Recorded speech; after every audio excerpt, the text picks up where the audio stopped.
नमस्कार दोस्तों, गूंज लाइव न्यूज़ में आप लोग का स्वागत है। उम्मीद करता हूँ आप लोग खुशहाल होंगे और एक आज़ाद देश में खुश होंगे। साथियों, पिछला एपिसोड आप लोगों ने देखा। मैंने आप लोग के सामने कश्मीरी पंडितों का इतिहास, उनका दर्द आप लोग के सामने रखा और आप लोग से वादा किया था कि इसको लेकर के पूरा एक सीरीज़ बनाऊंगा। एक सीरीज़ आप लोग के सामने लेकर के आऊँगा जिसमें कश्मीरी पंडितों के बारे में आप लोग को बताऊंगा। एक्चुअली कश्मीरी पंडित नहीं, भारत का इतिहास, भारत का पूरा एक इतिहास आप लोग के सामने आज मैं एक लेके आना चाहता हूँ। पिछला एपिसोड जो मैंने आपको बनाया वो तो एक था ही था, वो तो एक हिस्ट्री थी, वो तो कहानी टाइप थी, स्टोरी टाइप थी, जो एक कड़वी सच्चाई थी। मगर उसके पीछे की एक पूरी कॉन्फ्रेंसी, पूरी एक घटना जिसका कड़वा सच हम लोग के सामने है, वो मैं आप लोग के सामने रखना चाहता हूँ। आप लोग के सामने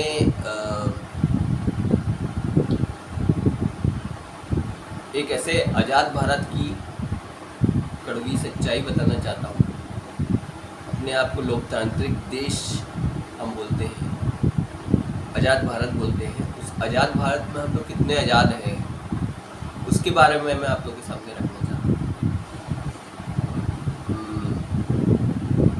दरअसल अभी जो पिछले कुछ दिनों से हो रहा है घटना चक्र चल रहा है भारत में, वो कश्मीर के बारे में इसलिए इतना ज़्यादा चल रहा है क्योंकि कश्मीर फाइल नाम की मूवी आई हुई है, जिसमें कश्मीरी पंडितों की एक फिल्म बनी हुई है, पूरी मूवी बनी है। उस मूवी में कश्मीरी पंडितों का दर्द बताया गया। उनका दर्द 75%, 80% बताया गया है, 20% कुछ और बताया गया है, जिसके बारे में मैं कुछ बाद में बात करूँगा आगे जा कर के, वो आप लोग समझ में आए। लेकिन फ़िलहाल मैं आप लोगों के सामने भारत की साथ में पाकिस्तान की राजनीति की उठापटक, जिसकी वजह से कुछ हिंदू, उसमें हिंदुओं को टारगेट बनाया गया, वो मैं आप लोग को बताना चाहता हूँ। दरअसल दोस्तों, ये पूरी कहानी 19-20 जनवरी 1990 की नहीं है, मतलब 2-3 दिन की नहीं है। ये पूरी कहानी 10 साल की है और ये पूरी एक राजनीतिक कॉन्फ्रेंसी है। मैं बार बार बोल रहा हूँ कि राजनीतिक घटनाएं हैं, राजनीतिक षड्यंत्र है जो हम सब के साथ में खेला गया। हम सब के साथ में, हम सब मतलब हिंदू मुस्लिम सब, केवल हिंदू नहीं तो मुस्लिम भी हैं, उसमें अदर कास्ट भी, सब सारे लोग सब। दरअसल दोस्तों, घटना शुरू होती है 1980 से। 1980 में जो घटना चक्र चालू होते हैं उसमें हम लोग अगर ध्यान से समझें, ध्यान से देखें, तो उसमें हमारा देश और पाकिस्तान का देश दोनों ही सरकार का इन्वॉल्वमेंट था। एक्चुअली बहुत मेहनत लगती है जब हम लोग अंदर की खबरें लेकर के आते हैं। बाकी जितने भी न्यूज़ चैनल है, मेन स्ट्रीम न्यूज़ है, वो तो पूरी तरीके से तोता बन गई है गवर्नमेंटों की अलग अलग। और जब कांग्रेस की गवर्नमेंट रहती है तो यही आज तक वगैरह, जिस कश्मीर फाइल में सबसे बड़ा जिसको विलन बताया गया है उसको अवार्ड देते हैं, वही आज तक न्यूज़ चैनल वाले, वही इंडिया टुडे वाले बिट्टा कराटे की बात कर रहे हैं। थोड़ा सा अगर आप लोग सर्च करेंगे ना तो आपको पता चल जाएगा, आज तक इंडिया टुडे ने इस बिट्टा कराटे को अवार्ड दिया था। और ये हकीकत है भारत की 2008 की बात। ये बिट्टा कराटे आज भी जिंदा है, आज भी मज़े ले रहा है। ये मैं आपको मीडिया की बात बता रहा हूँ, मीडिया की हकीकत बता रहा हूँ। उनकी अपनी एक अलग मजबूरी है, मैं उनको भी एक उंगली नहीं करूँगा, क्योंकि उनकी अपनी एक अलग मजबूरी है और वो गवर्नमेंट के हिसाब से चलते हैं अपने अलग अलग। पहले अपना जब कांग्रेस गवर्नमेंट थी तो उसके हिसाब से चलती थी, आज बीजेपी है तो उसके हिसाब से चलती है। उनका एजेंडा केवल एक है, बिजनेस फ़ायदा। मगर हमारे यूट्यूब न्यूज़ चैनल में ऐसा नहीं है, हमारे पास ऐसा कोई हमारे ऊपर कोई तलवार नहीं है, किसी प्रकार की कोई गवर्नमेंट की तलवारें नहीं लटकी। तो हम लोग पूरी तरीके से आज़ाद हैं। हमारे जो प्रोड्यूसर्स हैं हमको फ्री कर रखे हैं, हम बहुत बड़े भाग्यशाली हैं कि उन्होंने हमें फ्री कर रखा है। हर यूट्यूब वाले भी फ्री नहीं है, हम फ्री हैं। गूंज न्यूज़ फ्री है और एक एजेंडा अपना गूंज का एक अपना देश का एक देश के प्रति एक एजेंडा है, राष्ट्रवाद का एजेंडा, जिसमें राष्ट्रवाद मतलब पूरा देश, 140 करोड़ आम जनता, हिंदू मुस्लिम सिख ईसाई सब आते हैं। तो आप लोग हमारे साथ जब खड़े होगे, हमको सब्सक्राइब करोगे, लाइक करोगे, हमारे वीडियोस को शेयर करोगे, तब हमको एक ताकत मिलती है और उस ताकत की हमें ज़रूरत पड़ती है। तो हमारे इस वीडियो को लगातार लाइक, वीडियो शेयर करें, वो बहुत ज़रूरी है। और उसके साथ साथ में इतना सब होने के बाद भी मैं एक और आपको न्यूज़ देना चाहता हूँ। गूंज न्यूज़ की तरफ से एक इंडियन नाम से एक संगठन स्टार्ट हो रहा है, जिसका मकसद केवल एक है, देश में हो रहे अलग अलग धर्म पर अत्याचारों ख़त्म करके कौमी एकता, मतलब सारे धर्मों को में कौमी एकता लाया जाए, उसको लेकर के हम लोग का एक संगठन स्टार्ट हो रहा है, जिसका नाम है इंडियन। उस संगठन स्टार्ट हो रहा है, तो उसमें आप अगर रजिस्ट्रेशन करना चाहते हो, जुड़ना चाहते हो, तो हमारे कमेंट में यस करके लिखें। हम आपके पास जाएंगे, हमारे यहाँ हम आपके फेसबुक वगैरह सर्च करेंगे, जाएंगे और आपको कांटेक्ट करेंगे। तो प्लीज़ अगर आप अपने देश से प्यार करते हैं तो इंडियन संगठन से जुड़िए। अब आते हैं मेन मुद्दे पर। मेन मुद्दा है जो मैं आपके सामने आज लेकर के आया हूँ, वो है 1980 से 1990 का अपना इतिहास। और वो इतिहास बहुत अंदर का इतिहास है। उसमें सारी गवर्नमेंट का इन्वॉल्वमेंट है, मतलब ये सीधा इन्वॉल्वमेंट नहीं। दरअसल दोस्तों, आप जानते हो 1970 से 71 पाकिस्तान के पार्टीशन में भारत का बहुत बड़ा हाथ था। पाकिस्तान बांग्लादेश के पार्टीशन में पिछली वीडियो में आपको बता चुका हूँ। इसका दर्द पाकिस्तान बहुत पहले झेल चुका है। और 1947 में जब भारत और पाकिस्तान का पार्टीशन हुआ, तो ये बात वहाँ की गवर्नमेंट बहुत अच्छे से जानती थी कि डायरेक्ट रूप से हम लोग नहीं लड़ सकते इंडिया से। 1947 में जब आज़ाद हुआ भारत से पाकिस्तान, तो उनके संविधान में लिखा गया कि भारत पाकिस्तान का सबसे बड़ा दुश्मन है और आधा कश्मीर तो उन्होंने, पाकिस्तान ऑक्यूपाइड कश्मीर जिसको हम बोलते हैं, आधा कश्मीर तो उन्होंने इलीगल रूप से हथिया चुका था, आधा कश्मीर वो हथियाना चाहते थे और उसके लिए उन्होंने न जाने कितनी कसमें खाई हुई थी वहाँ की गवर्नमेंट ने, आम जनता ने नहीं, गवर्नमेंट ने। तो उसके लिए उनका प्रयास लगातार जारी था। अपने प्रयास में वो सफल नहीं हुए, लेकिन 1980 में जब उन्होंने देखा कि यहाँ की जो राजनीतिक पार्टियाँ हैं वो आपस में लड़ रही हैं, आपस में उनके एजेंडा है, तो उनकी साठ-गांठ बैठी।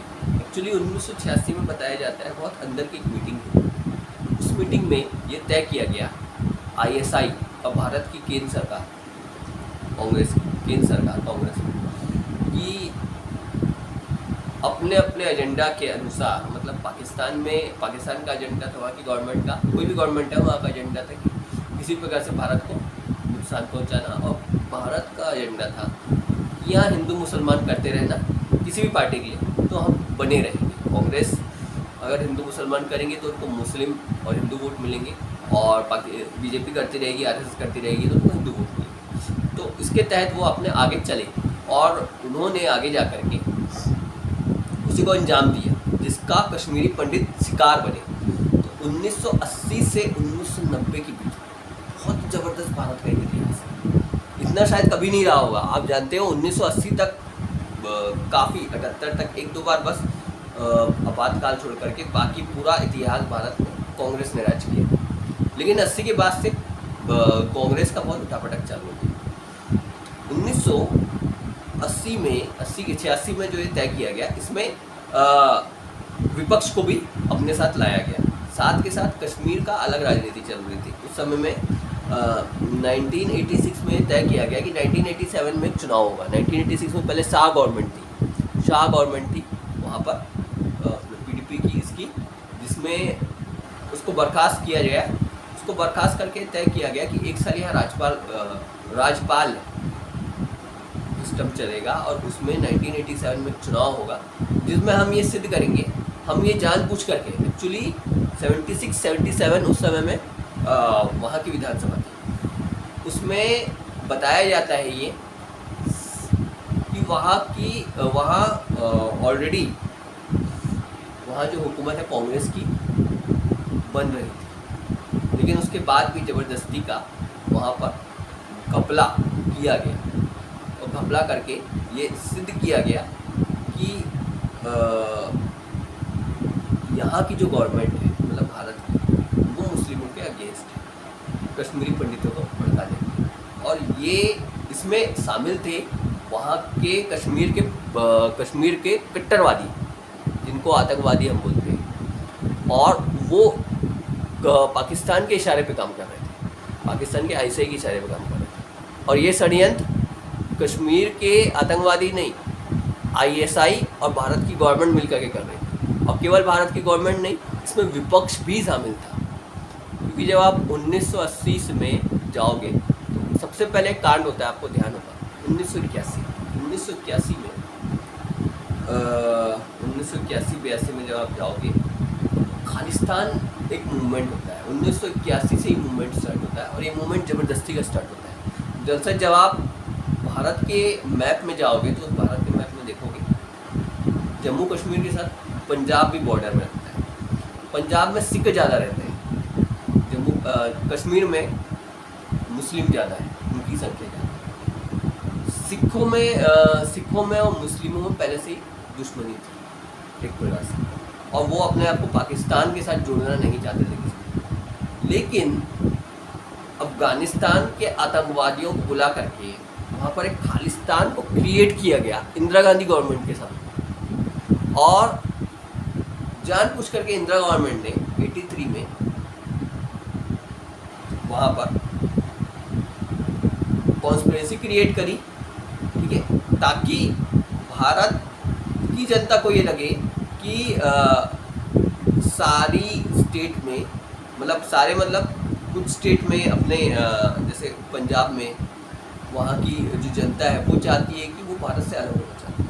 लेकिन इस बीच में पूरी राजनीति खेली जा रही थी कश्मीर में, और कश्मीर में पाकिस्तान का मकसद था कश्मीर, पंजाब नहीं था, कश्मीर था मकसद।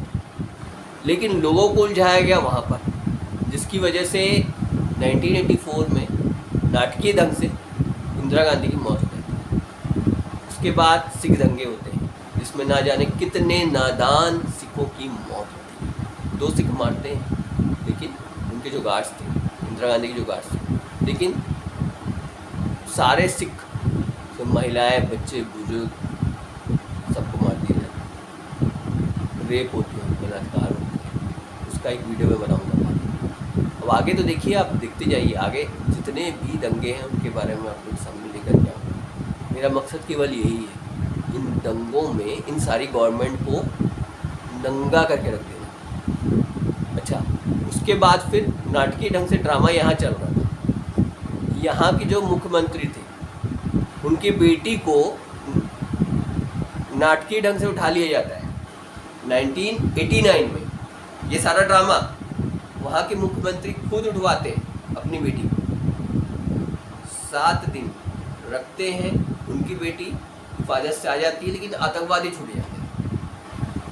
आप थोड़ा सा दिमाग लगाओगे, सोचने की कोशिश करोगे तो आपको सब सारी चीज़। अच्छा, मैं विपक्ष को क्या कह रहा हूँ। 1990 में वीपी सिंह की गवर्नमेंट रही है। वीपी सिंह जनता पार्टी में शामिल है। जनता पार्टी वही जनता पार्टी है जो आज भारतीय जनता पार्टी है।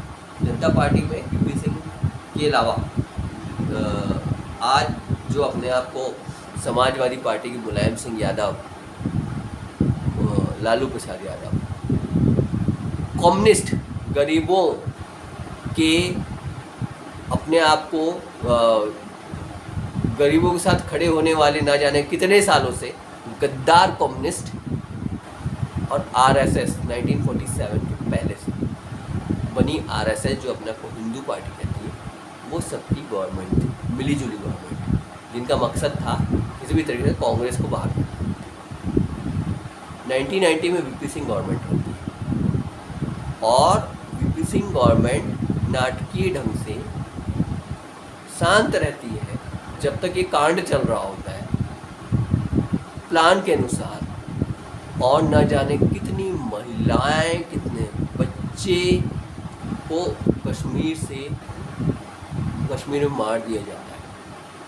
पुरुष को मारते हो तो मारते हैं, महिलाओं को। उस समय में मैं बार बार इसलिए कह रहा हूँ, बीजेपी जो अपने आप को आज की हिंदू गवर्नमेंट पार्टी कहती है, जो आरएसएस जो अपने आप को सबसे बड़ी देशभक्त कहती है, उसकी पार्टी इस समय में शामिल थी। इस समय में ठीक है, जनता पार्टी आगे जाके भारतीय जनता पार्टी बनती है। अच्छा, थोड़ा सा आगे जाएगी 92 में आपको समझ में आ जाएगा। 92 में बाबरी मस्जिद कांड होता है। उस समय में यूपी की घटना रहती है। यूपी में कल्याण सिंह रहते हैं वहाँ के मुख्यमंत्री। इसका मतलब ये उस समय में बीजेपी पावर में आ जाती है यूपी में, उत्तर प्रदेश में फर्स्ट टाइम। 1947 से पहले से लेकर के 1992 तक 70,000 कार सेवक बीजेपी आरएसएस के खड़े हो जाते हैं बाबरी मस्जिद कांड करने की। इसका मतलब उसके 2 साल पीछे थोड़ा सा जाइए, 1990 में कश्मीरी पंडित पलायन कर रहे थे, उनके साथ अत्याचार हो रहे थे, तो कहाँ थे संघवादी, कहाँ थे आरएसएस वाले, कहाँ थे हिंदुओं के ठेकेदार, क्या कर रहे थे तब बैठ के? तो मलाई खा रहे थे, कॉन्स्पिरेसी कर रहे थे कांग्रेस और गद्दारों के साथ मिलकर के। थोड़ा सा और दिमाग लगा। 2016 में जब मोदी 2014 में पूरे फ्लैश आउट के साथ आया, पीडीपी जो देश की सबसे गद्दार पार्टी है, जिसको बाद में 2018-19 में छोड़ती है बीजेपी, उनके साथ मिलकर के जम्मू कश्मीर में सत्ता में आते हैं ये लोग। ये इतने गद्दार और देशद्रोही पार्टी है कि आपको हिंदू बोल करके आप हिंदुओं के ही खंजर पोंखती है। यही आरएसएस, यही संघ बहुत बड़े गद्दार लोग हैं। और यही कारण कम्युनिस्ट अपने आप को गरीबों की पार्टी बोलती है, अपने आप को गरीबों को बोलती है। पश्चिम बंगाल में 25 साल इनकी गवर्नमेंट थी, किसी पे भी बम फेंक देते थे। ये अपने को कम्युनिस्ट बोलते हैं, ये कम्युनिस्ट है, ये वही मार्क्सिस्ट है, मार्क्सवादी कम्युनिस्ट, नक्सली साले। थोड़ा सा आँख और दिमाग खोल लीजिए, सारे गद्दार हैं, सब रोटी सेक रहे हैं अपनी, और ये आईएसआई के साथ मिले हुए हैं।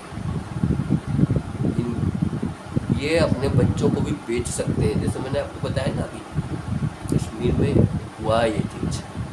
अपनी बेटी को किडनैप करा लिया,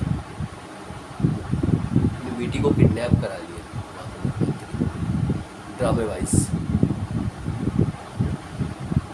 ये लोग कुछ भी कर सकते हैं, कुछ भी। अगर आप लोग अपने देश के लिए खड़े नहीं हुए ना, अपने लिए खड़े नहीं हुए, अपनी पीढ़ी के लिए खड़े नहीं हुए, अपने बच्चों के लिए खड़े नहीं हुए, ये हिंदू मुस्लिम कट रह जाएंगे, आपके देश को बेच देंगे, भीख मांगोगे आप लोग। ये एकदम हकीकत है। ये न्यूज़ मैं बहुत दिन से सर्च कर रहा था, ढूंढ रहा था, मेरे को कहीं से खबर लगी थी, आरटीआई निकाल करके मैं न्यूज़ निकाला। ये न्यूज़ आपको कहीं मिलेगी नहीं। इसी प्रकार की अलग अलग सीरीज़ मैं आप लोग के सामने लेकर के आऊँ। इसके अलावा टिकटॉक कराटे, जिसको कश्मीर फाइल में विलन बनाया है, जिसने 24 से 25 मर्डर करे, न जाने कितने रेप करे, उसकी डिटेल में आपको लेकर के आने वाला हूँ नेक्स्ट एपिसोड। थोड़ा सा दिमाग खोल लीजिए और किसी भी पार्टी के समर्थक मत बनिए, अपने आप में इंडिपेंडेंट बनिए। जब देश आज़ाद हुआ था ना मेरा 1947, उसके पहले कोई नेता नहीं था, उसके पहले लोगों के खून बहे हैं। कोई वहाँ पर उस समय में पार्टियाँ नहीं थी, लोग पढ़े लिखे समझे विदेश गए, वहाँ से पढ़ करके आए और अपने देश के लिए मरे, तब जाके देश आज़ाद हुआ। उस समय में कोई नेता नहीं था, आम लोग लड़ते थे। भगत सिंह, चंद्रशेखर आज़ाद, सुभाष चंद्र बोस, खून दिया उन लोगों ने अपना, फांसी लगाई है। फिर 23 मार्च को भगत सिंह जयंती थी। थोड़ा सा अपना दिमाग खोल लीजिए, मत करिए उन लोग के शहीदों का मजाक मत बनेगा। इसी प्रकार का वीडियोस मैं आप लोगों के सामने लेके आता रहूँगा और हमारा मकसद केवल एक है, देश के गद्दारों को आप लोग के सामने लेकर के आने। वादा कर रहा हूँ मैं शिव कुमार सिंह, इसी प्रकार के वीडियोस आप लोग के सामने मैं लेकर के आऊँगा। सारी पार्टीज जो नंगी हैं उनको नंगा करके रखूँगा और आप लोग से निवेदन है, आप लोग हमें सपोर्ट करिए, लाइक करिए, सब्सक्राइब करिए, शेयर करिए और थोड़ा सा पढ़ना शुरू करिए, थोड़ा सा सर्च करना शुरू करिए, दिमाग खोलिए। किसी पार्टी के समर्थक मत बनिए। हमारा गूंज पर्सनल, मैं किसी का समर्थक नहीं। कोई पार्टी यहाँ पर आपकी अपनी पार्टी नहीं है, सारे देशद्रोही गद्दार लोग हैं। तो आज के लिए, आज के एपिसोड के लिए मुझे इजाज़त दीजिए। मैं कल फिर नेक्स्ट एपिसोड लेकर के आऊँगा। शिव कुमार सिंह को इजाज़त दीजिए।